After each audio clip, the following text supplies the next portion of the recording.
മറ്റു വളരെ പ്രധാനപ്പെട്ട വാർത്തയിലേക്കാണ് 9 PM ആദ്യം തന്നെ കടക്കുന്നത്. നടനും തമിഴക വെട്രിക്കഴകം പാർട്ടിയുടെ അധ്യക്ഷനുമായ വിജയുടെ പരിപാടിക്കിടെ അപകടം. കരൂരിലെ അപകടത്തിൽ തിക്കിലും തിരക്കിലും പെട്ട് 28 മരണം. 5 പേർ ഗുരുതരാവസ്ഥയിൽ, 20-ലേറെ പേർ കുഴഞ്ഞു വീണു. മരണസംഖ്യ ഇനിയും ഉയർന്നേക്കാമെന്നാണ് ആശങ്ക.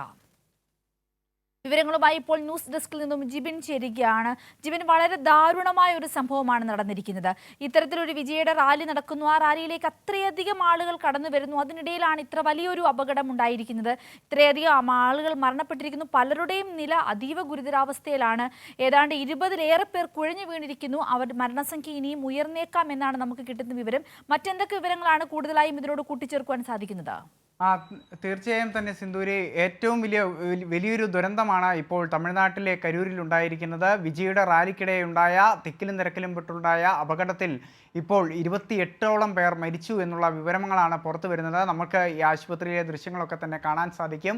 28ഓളം പേർ മരിച്ചിരിക്കുന്നു.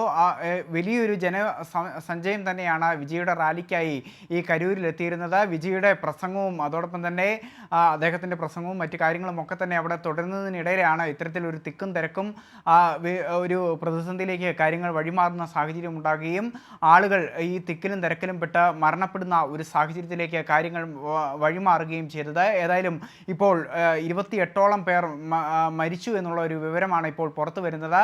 ആദ്യഘട്ടത്തിൽ 2 പേരുടെ മരണമാണ് സ്ഥിരീകരിച്ചതെങ്കിൽ പിന്നീട് അങ്ങോട്ട് മരണസംഖ്യ ഉയരുന്ന ഒരു സാഹചര്യത്തിലേക്കാണ് കാര്യങ്ങൾ പോയത്. ഇതിൽ ഈ മരിച്ചവരിൽ 3 കുട്ടികൾ ഉൾപ്പെടുന്നു എന്നുള്ള ഒരു വിവരം കൂടി ഇപ്പോൾ പുറത്തു വരുന്നുണ്ട്. നിലവിലെ സാഹചര്യത്തിൽ ഈ ഒരു കരൂരിലെ ഈ ഒരു വലിയ ജനസഞ്ചയം ഉണ്ടായിരുന്ന ഈ ഒരു റാലിയുടെ ഈ ഒരു പകുതി മധ്യാഹ്നത്തിൽ എത്തിയപ്പോഴാണ് ഇത്തരത്തിലൊരു അപകടം ഉണ്ടായത്.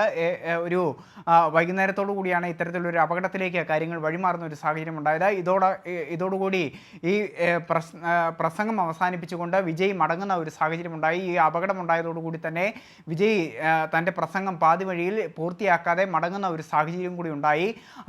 അതിനുശേഷമാണ് പിന്നീട് ആംബുലൻസുകളും അതോടൊപ്പം തന്നെ സജ്ജീകരണങ്ങളും ഒക്കെ തന്നെ ഉടൻ തന്നെ സംഭവ സ്ഥലത്തേക്ക് എത്തി ഈ പരിക്കേറ്റവരെയും അതോടൊപ്പം തന്നെ ഒക്കെ തന്നെ ആശുപത്രിയിലേക്ക് കൊണ്ടുപോകുന്ന ഒരു സാഹചര്യം ഉണ്ടായത്.